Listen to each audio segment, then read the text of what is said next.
Hello guys, my name is Bharat और एक बार फिर से welcome back guys. Second lecture हम लोग स्टार्ट कर रहे हैं chemical reactions and equations chapter का। तो मैंने बताया था आपको लास्ट लेक्चर में कि ये वीडियो सीरीज़ है जिसमें हम लोग आपको सब कुछ डेली लाइफ के एग्जांपल्स के साथ एसोसिएट करके बताना चाहते हैं और ये चाहते हैं कि आपको क्लास 10th में कुछ भी रटना ना पड़े मार्क्स के लिए। तो एक एक चीज़ को अंडरस्टैंड करके समझेंगे। वंस अगेन स्टार्ट करते हैं हम लोग अब की बार केमिकल इक्वेशंस के साथ में। तो केमिकल इक्वेशंस, इस चैप्टर का नाम ही है केमिकल रिएक्शन एंड इक्वेशंस। तो केमिकल रिएक्शंस के बारे में तो हमने बात कर ली थी कि केमिकल रिएक्शंस क्या होते हैं। तो केमिकल रिएक्शंस क्या होते हैं? जहाँ पर कि एक न्यू सब्सटेंस फॉर्म हो रहा होता है। अब केमिकल इक्वेशन के बारे में हम लोग बात करेंगे। केमिकल रिएक्शंस के तो हमने बहुत सारे एग्जांपल्स भी दे दिए हैं वैसे। तो चलिए केमिकल इक्वेशन के बारे में बात करते हैं और स्टार्ट करते हैं। तो अगर मैं आपको बोलूं कि मैग्नीशियम रिबन वाला एग्जांपल हम लोगों ने लास्ट क्लास में लिया था, लास्ट लेक्चर में, तो क्या था वहाँ पर इस टाइप का एक मैग्नीशियम रिबन आपके पास है, फ्लैट होता है वो। और आपने जब मैग्नीशियम रिबन को बर्न किया था, तो मैं आपको पूरा का पूरा रिएक्शन लिख कर बता देता हूँ। Magnesium ribbon when Burns in the presence of oxygen, it forms magnesium oxide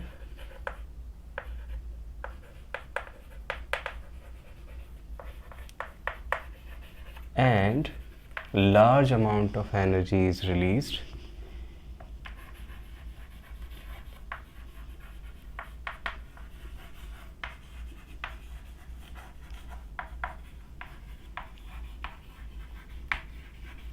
तो भाई ये था पूरा का पूरा रिएक्शन जो हम लोगों ने लास्ट क्लास में देखा था। अब यार ये पूरा का पूरा मुझे 2 लाइंस लिखनी पड़ रही हैं, एक सेंटेंस लिखना पड़ रहा है पूरा का पूरा इस रिएक्शन को डिफ़ाइन करने के लिए।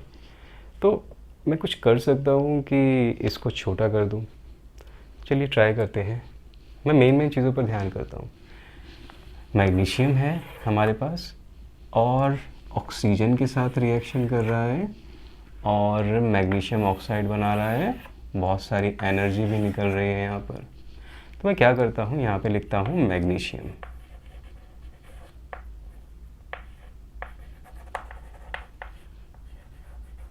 और यहाँ पर लिख देता हूँ ऑक्सीजन प्लस करके, क्योंकि भाई जब दोनों ऐड हो रहे हैं तभी तो रिएक्शन हो रहा है। और रिएक्शन होने के बाद में क्या बन रहा है उसके लिए मैं एरो का साइन यूज़ कर लेता हूँ और यहाँ पर बना देता हूँ मैग्नीशियम ऑक्साइड। चलिए जी, तो मैं ऐसे लिख सकता हूँ। तो दोनों में से आपको क्या बेटर लग रहा है? क्योंकि आप भी मेरी तरह थोड़े आलसी हैं तो शायद आपको भी सेकंड वाला लग रहा हो। तो और लिखकर यहाँ पर हम लोग इसको कह सकते हैं कि पूरे ऊपर वाले स्टेटमेंट को हम लोग इस टाइप से भी लिख सकते हैं, लिखा जा सकता है। एक और चीज़ है कि इसे मैं और छोटा कर सकता हूँ, कर सकता हूँ बिल्कुल। या तो ऐसे लिख सकता हूँ या फिर मैं ऐसे लिख सकता हूँ, मैग्नीशियम की जगह इसका सिंबल Mg, ऑक्सीजन की जगह उसका सिंबल O2 और प्लस, और एरो का साइन वैसे का वैसे है क्योंकि ये दोनों मिलकर बना रहे हैं इसलिए प्लस, और रिएक्शन होने के बाद क्या बन रहा है MgO।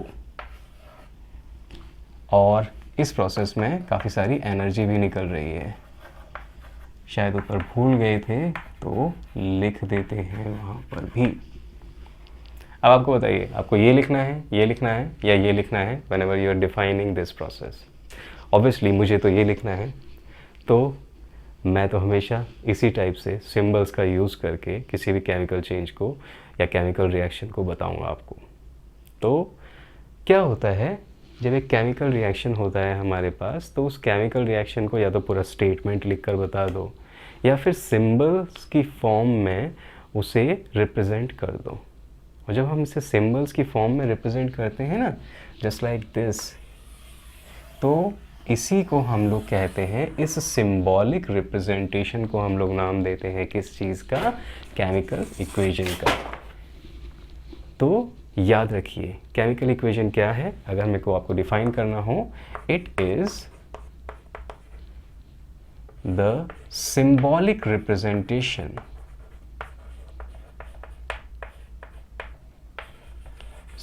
Representation of what? अब बात करते हैं of what? A chemical change.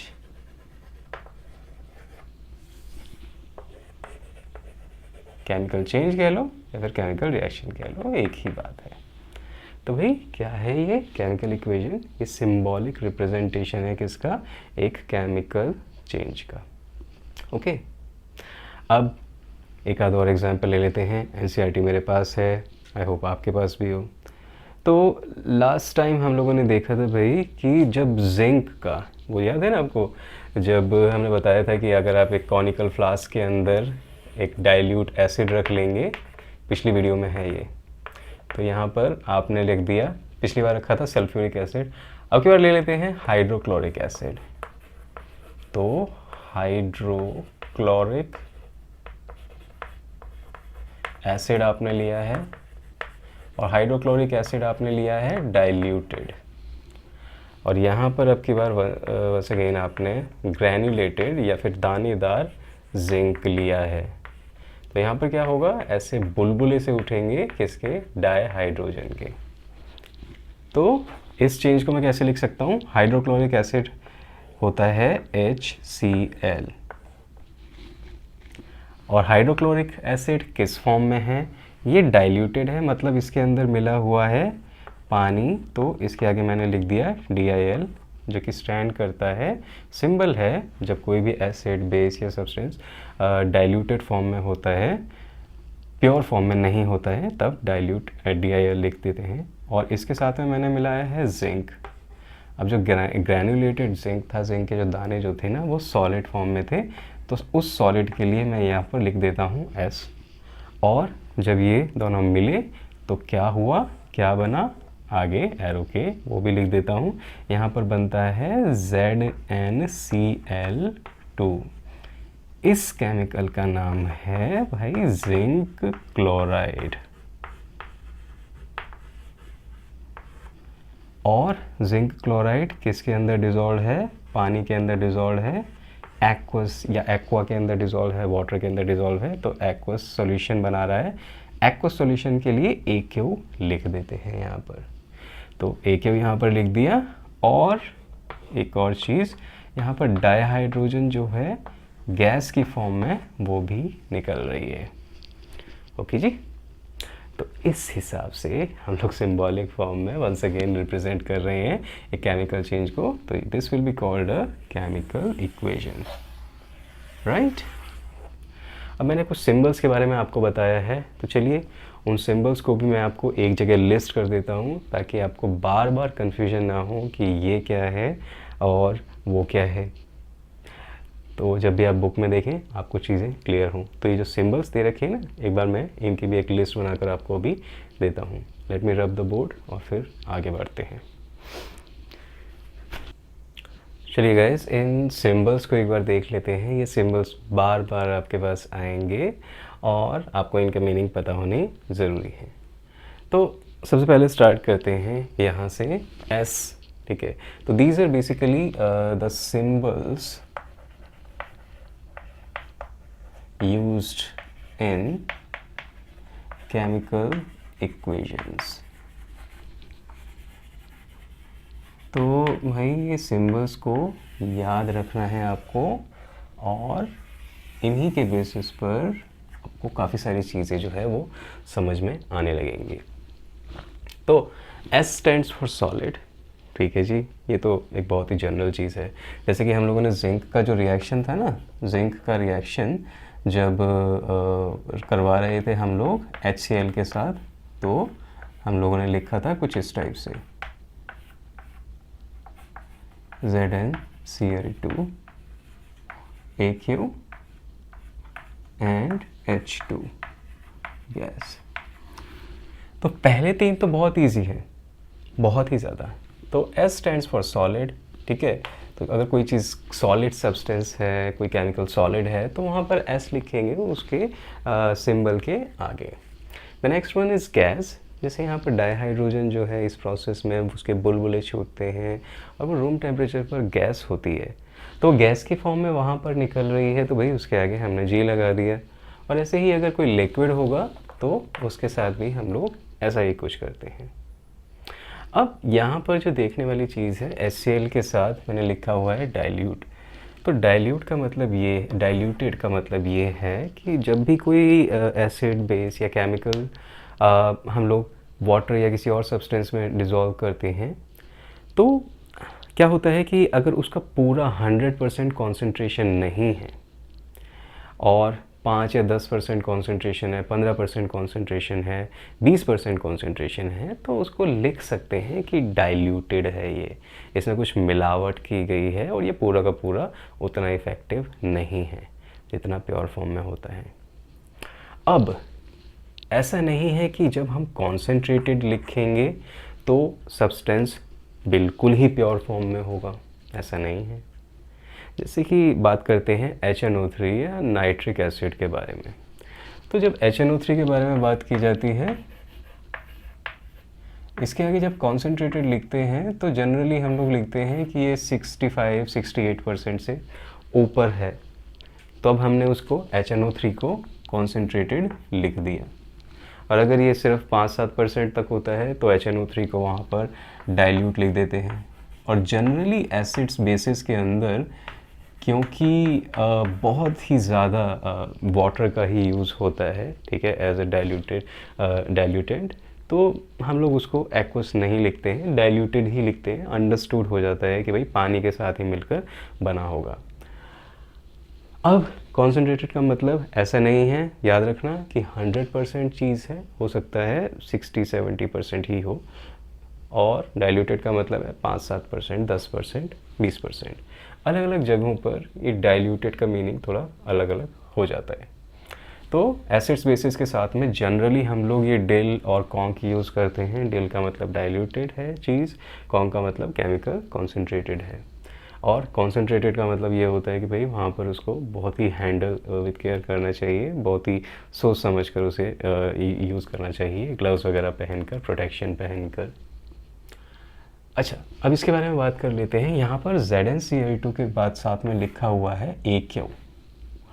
AQ क्या होता है? पानी को कहते हैं एक्वा, राइट। तो अगर लैटिन भाषा की बात करें तो पानी को एक्वा कहते हैं।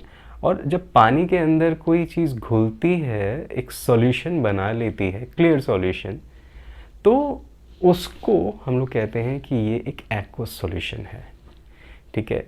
पानी के अंदर जो सॉल्यूशन बनता है किसी चीज़ का, तो जब सॉल्यूशन इन वाटर होता है या एक्वस सॉल्यूशन होता है किसी चीज़ का, तो हम लोग उसके लिए लिख देते हैं उसके साथ में AQ।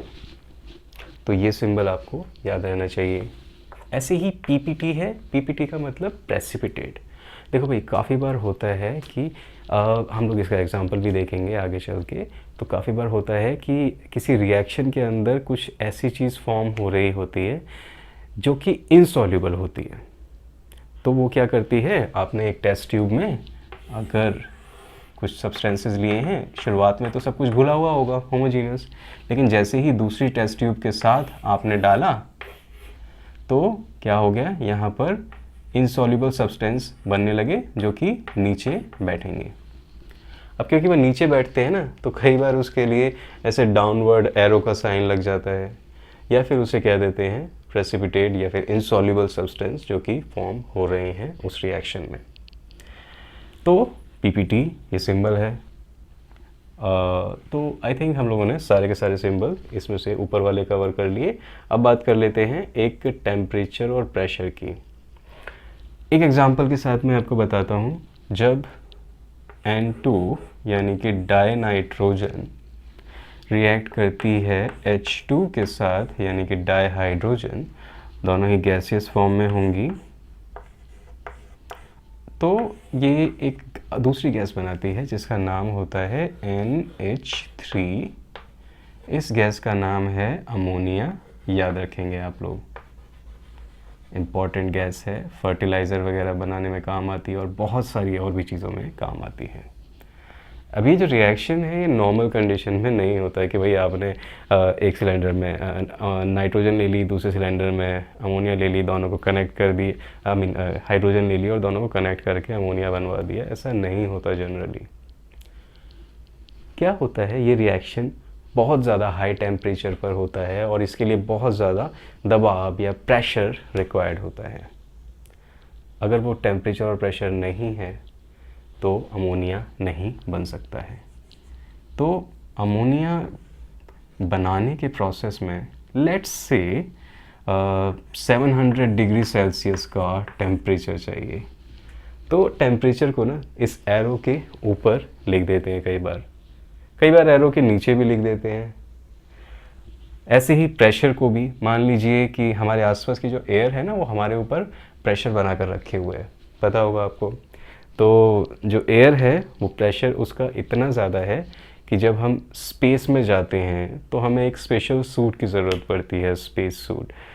तो वो इसलिए ज़रूरत पड़ती है कि भाई हमारे आसपास धरती पर तो एटमॉस्फेयर है चारों तरफ, और वो हम हवा जो है उसके एयर मॉलिक्यूल्स हमारे ऊपर कंटिन्यूसली बम्बार्डमेंट करते हुए उसको हमको दबा कर रखे हुए हैं। हमारे अंदर जो प्रेशर है ब्लड का वो, और हमारे बाहर का जो प्रेशर है एयर का, वो थोड़ा सा बैलेंस करके रखे हुए हैं और हमें उस फॉर्म में दिखा रहे हैं जिस फॉर्म में अभी हम दिखते हैं। और आपको महसूस नहीं होता जनरली, लेकिन अगर आप स्विमिंग करते हो तो जब स्विमिंग पूल में जाते हो ना तो अपनी बॉडी पे एक थोड़ा सा अजीब टाइप का दबाव महसूस होता है। वो ऐसे क्योंकि वाटर जो है वो जो दबाव लगाता है आपकी बॉडी पर, जो प्रेशर लगाता है आपकी बॉडी पर, वो थोड़ा ज़्यादा होता है एयर से। तो अगर हम लोग स्पेस में जाएं और ऐसे ही टी शर्ट वगैरह पहन के, खुले शर्ट पहन के अगर स्पेस में जा रहे हैं चांद पर, तो क्या होगा, हमारे अंदर के जो प्रेशर है ना वो हमें बर्स्ट कर देगा। तो ऑब्वियसली हमें सूट चाहिए, we do not want that to happen with our astronaut, तो इसलिए वो करते हैं। अब प्रेशर जो है, प्रेशर हमारे आसपास का जो प्रेशर है, एयर जो हमारे ऊपर लगा कर रखे हुए हैं, उसको कहते हैं 1 एटमॉस्फेयर। और मान लीजिए ऐसा टेम्परेचर, ऐसी रिएक्शन को 50 एटमॉस्फेयर, या होता तो वैसे बहुत ज़्यादा है पर मैं 50 एटमॉस्फेयर ही लिख देता हूँ, चलिए ATM। तो यहाँ पर आप जो रख रहे हैं वो टेम्परेचर की कंडीशन और प्रेशर की कंडीशन को वहाँ पर मेंशन कर रहे हैं, बता रहे हैं कि भाई इसके बिना ये रिएक्शन नहीं होता है। और ऐसा नहीं है कि सिर्फ ये ही हैं, कई बार और भी चीज़ें हैं, जैसे कि कैटलिस्ट होते हैं। इसके बारे में हम लोग अभी पढ़ेंगे डिटेल में। तो कैटलिस्ट वो सब्सटेंस होते हैं जो कि रिएक्शन को बहुत अच्छे से तेज़ी से करवा देते हैं, कई बार वो धीमा भी कर देते हैं कुछ रिएक्शन को। तो कुछ स्पेशल चीज़ें जो चाहिए होती हैं, कुछ स्पेशल मशीनरी अगर चाहिए होगी रिएक्शन में, तो वो हम लोग हमेशा एरो के ऊपर या नीचे लिखेंगे। फॉर एग्जांपल स्पेशल मशीनरी से याद आ गया मुझे, कार्बन डाइऑक्साइड और पानी को लेकर जो पौधे होते हैं ना वो अपना खाना बनाते हैं, और इस प्रोसेस में वो बनाते हैं क्या, C6H12O6। इस मॉलिक्यूल का नाम ध्यान करो पहले, तो याद आया कुछ, C6H12O6। पिछली वाली वीडियो में मैंने बता दिया था कि इसे कहते हैं ग्लूकोज, आप लोग भूलेंगे नहीं, बहुत ही इम्पॉर्टेंट मॉलिक्यूल है ये। और यहाँ पर ऑक्सीजन भी निकलती है भाई इस प्रोसेस में। अच्छा, जनरल जो चीज़ें होती हैं ना, जनरल केमिकल, मैं उनका नाम नहीं लिखता हूँ बिकॉज ये चीज़ें बहुत ज़्यादा बार बार आती हैं, तो नाम अगर मैं बोलूँगा अभी तब भी आपको मतलब मेमोरी में कहीं पे अटक जाएंगी। लेकिन ये जो होती हैं जो कम यूज़ होने वाली हैं बट इम्पॉर्टेंट हैं, इनका मैं हमेशा नाम सोचता हूँ कि आपको बताऊँ।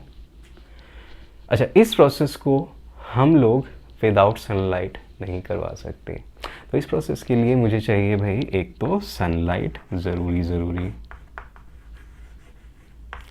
और इस प्रोसेस को सिर्फ सनलाइट से भी नहीं करवा सकते। इस प्रोसेस के लिए एक सब्सटेंस होता है, पिगमेंट, जिसका नाम होता है क्लोरोफिल। तो क्लोरोफिल भी ज़रूरी चाहिए हमें, तभी जाके रिएक्शन होगा। अदरवाइज नहीं होगा।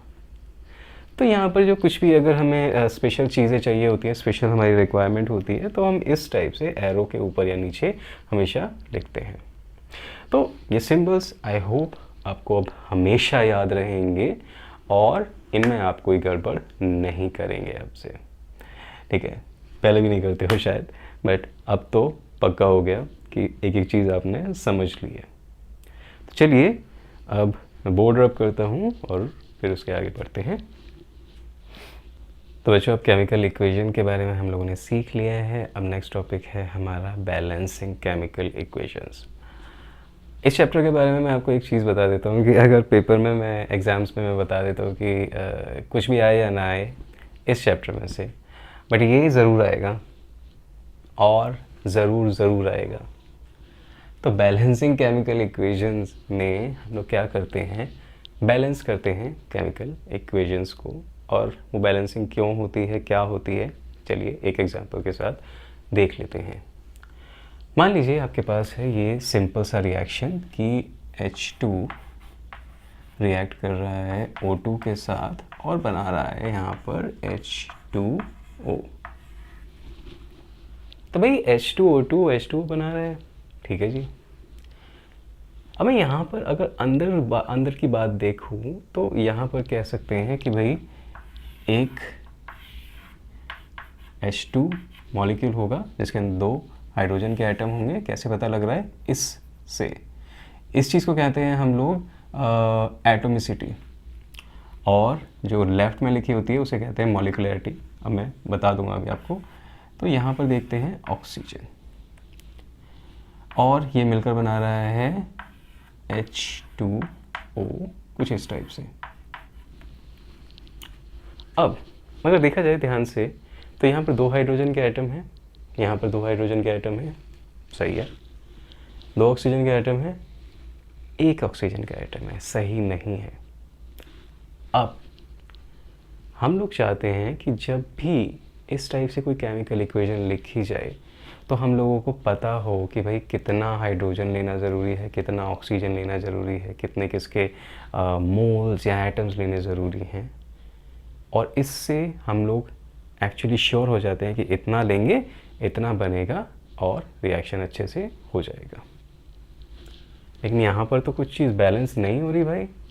तो हम लोग क्या करते हैं, यहाँ पर 2 हाइड्रोजन के एटम ले लेते हैं और 2 हाइड्रोजन के मॉलिक्यूल ले लेते हैं, और यहाँ पर 2 H2O के मॉलिक्यूल फिर बनेंगे। कैसे देख लेते हैं। एक और हाइड्रोजन मैंने यहाँ पर मॉलिक्यूल रख दिया जिसके अंदर की 2 हाइड्रोजन के एटम थे, और बना क्या है यहाँ पर एक और मॉलिक्यूल, ये रहा, ठीक है जी। अब काउंट करके देखो, 1 2 3 4, और यहाँ पर 4 हाइड्रोजन के हुए। ऐसे ही ऑक्सीजन 1 2 और 1 और 2। अब सब चीज़ें बराबर हैं। तो अब हमें पता है कि अगर 2 हम लोग मॉलिक्यूल डाइहाइड्रोजन के लेंगे, मिनिमम मैं बात कर रहा हूँ, 2 मॉलिक्यूल डाइहाइड्रोजन के लेंगे तो 1 मॉलिक्यूल ऑक्सीजन का चाहिए होगा, तब जाकर 2 मॉलिक्यूल हमारे पास H2O के बनेंगे। मोल्स के बारे में बात कर लें तो 2 मोल H2 के, 1 मोल O2 का, तब जाके 2 मोल H2O के हमारे पास बनेंगे। इस टाइप से हम लोग काउंट कर सकते हैं इजीली। अब ये जो चीज़ है इसमें मैंने कुछ मॉलिक्यूल्स मिलाकर एडजस्टमेंट जो करी है, कुछ मॉलिक्यूल्स के नंबर बढ़ाकर या घटाकर जो एडजस्टमेंट करते हैं उसी को हम लोग कहते हैं बैलेंसिंग केमिकल इक्वेशन। अब बैलेंसिंग केमिकल इक्वेशन जो ये हमने किया है वो ज़रूरी क्यों है वो देख लेते हैं। अभी तक आपने अगर साइंस में कुछ भी नहीं पढ़ा होगा पिछली क्लासेस में, और कोई भी लॉ वगैरह आपको याद नहीं होगा साइंस का, तब भी मैं एक श्योर बात बता सकता हूँ कि ये जो मैं लॉ बताने वाला हूँ ना आपको, मोस्टली सब ने सुना होगा, 100 आउट ऑफ 100 स्टूडेंट्स ने। और उस लॉ का नाम होता है लॉ ऑफ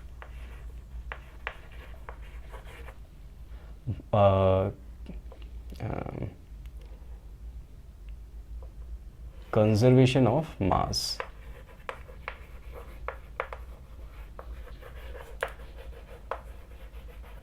तो law of conservation of mass short में इसे बोल देते हैं LOCM। ये कहता है आपको कि मास can neither be created nor destroyed in a chemical reaction. यहाँ पर स्टेटमेंट लिख देते हैं एक बार इसका, मास can neither be created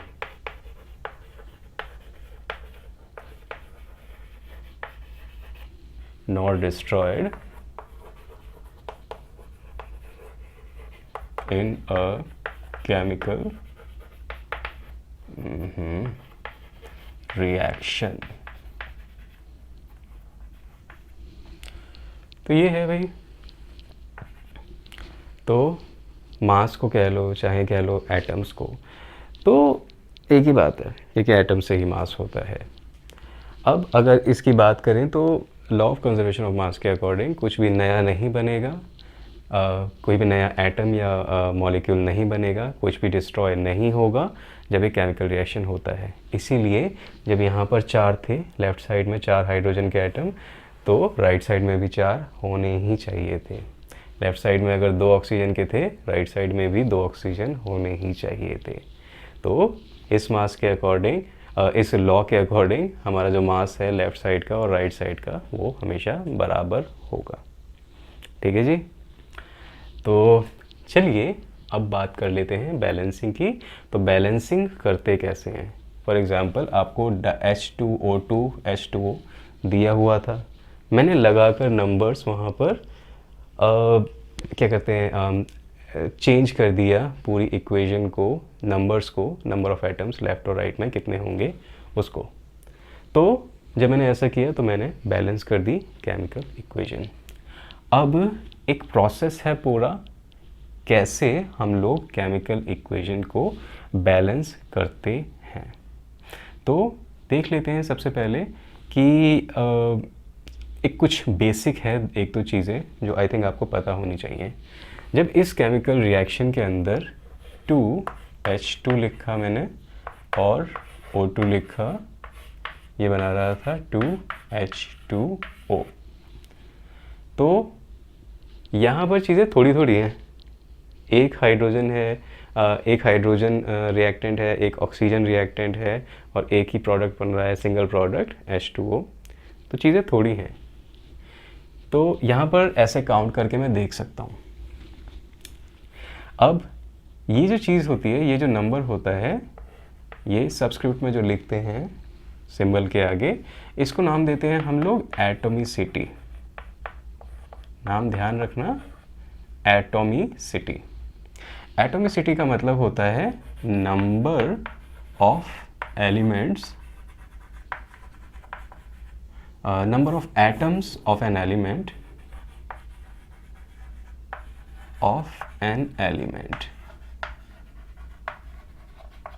in a compound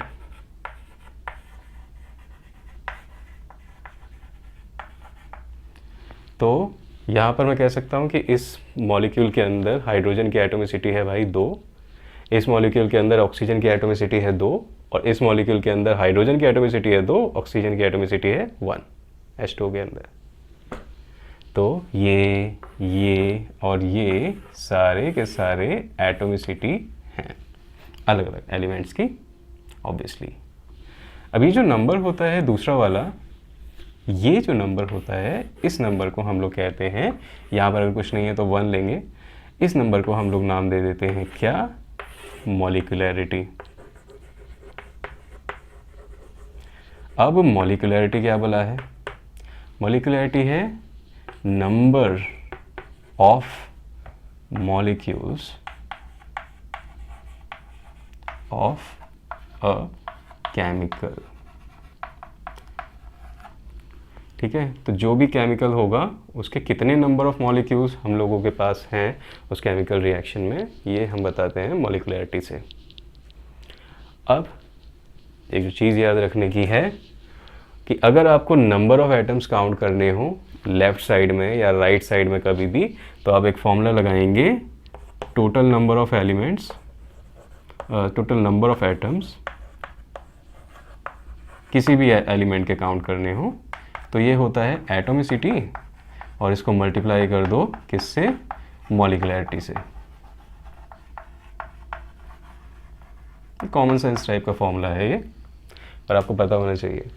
तो अगर मुझे यहाँ पे डाईहाइड्रोजन के काउंट करने हो तो एटोमिसिटी मल्टीप्लाइड बाय मॉलिकुलैरिटी, कितने मॉलिक्यूल्स हैं उस चीज़ के।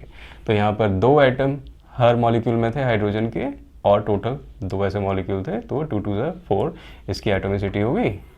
और ऐसे ही ऑक्सीजन के 2 1 ज़ा 2 हो गई। अब यहाँ पर हाइड्रोजन की एटोमिसिटी क्या हो गई, 2 हर मॉलिक्यूल में थे हाइड्रोजन, और टोटल मॉलिक्यूल कितने थे H2O के, तो 2 2 ज़ा 4 हो गई हाइड्रोजन के लिए, और ऑक्सीजन 1 एटम था पर मॉलिक्यूल, और ऐसे 2 मॉलिक्यूल हैं तो 2 हो गई, 1 इंटू 2 यानी कि 2 हो गई ऑक्सीजन के लिए इसकी नंबर ऑफ एटम्स। ठीक है जी।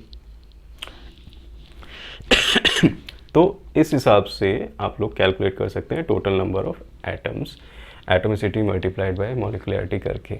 इसकी क्या सिग्निफिकेंस है जब हम लोग बैलेंस करने की अभी नेक्स्ट उसमें करने वाले हैं, अभी जस्ट इसके बाद, नेक्स्ट वीडियो में तो नहीं, इसी वीडियो में हम लोग कवर कर लेंगे, कोशिश करेंगे कि बैलेंसिंग कवर की जाए। ठीक है, तो बैलेंसिंग देखते हैं और देखते हैं कि कैसे टोटल नंबर ऑफ एटम्स वगैरह का, टोटल नंबर ऑफ एटम्स, ये वाला फॉर्मूला जो है आपके लिए इम्पॉर्टेंट होगा। ये चलिए एक काम करते हैं, नेक्स्ट पूरी एक वीडियो बना देते हैं बैलेंसिंग ऑफ केमिकल इक्वेशंस पर। ठीक है, उस पूरी वीडियो के अंदर हम लोग सारी चीज़ें कवर कर लेंगे कि कैसे आप बैलेंसिंग कर सकते हैं, और हम लोग 5-6 एग्जांपल्स लेकर भी उसके अंदर देख लेते हैं। तो चलिए आज की वीडियो के लिए इतना ही, आज की वीडियो हम लोग यहीं पर समाप्त करते हैं। रिमेंबर, ये वीडियोस छोटी हैं, ठीक है, आधा घंटा या पौना घंटा बैठना एक सिटिंग में बहुत मुश्किल बात नहीं है। तो एक बार बैठिए, वीडियो को पूरा स्टार्टिंग से एंड तक देखिए, और कोशिश कीजिएगा कि जब भी आप एक चैप्टर की वीडियोस देखेंगे तो स्टार्टिंग वीडियो से लेकर एंड तक की सारी वीडियोस, 4 5 6 जितनी भी वीडियोस होंगी उस चैप्टर की, वो सारी की सारी देखें। पूरा चैप्टर आपको समझ में आएगा, पूरे क्वेश्चन आंसर्स आप लोग कर पाएंगे, और आई थिंक इसके बाद आपको रटने की कभी ज़रूरत पड़ेगी नहीं। चलिए आज के लिए इतना ही, bye, take care, my name is Bharat, and I will see you in the next video lecture.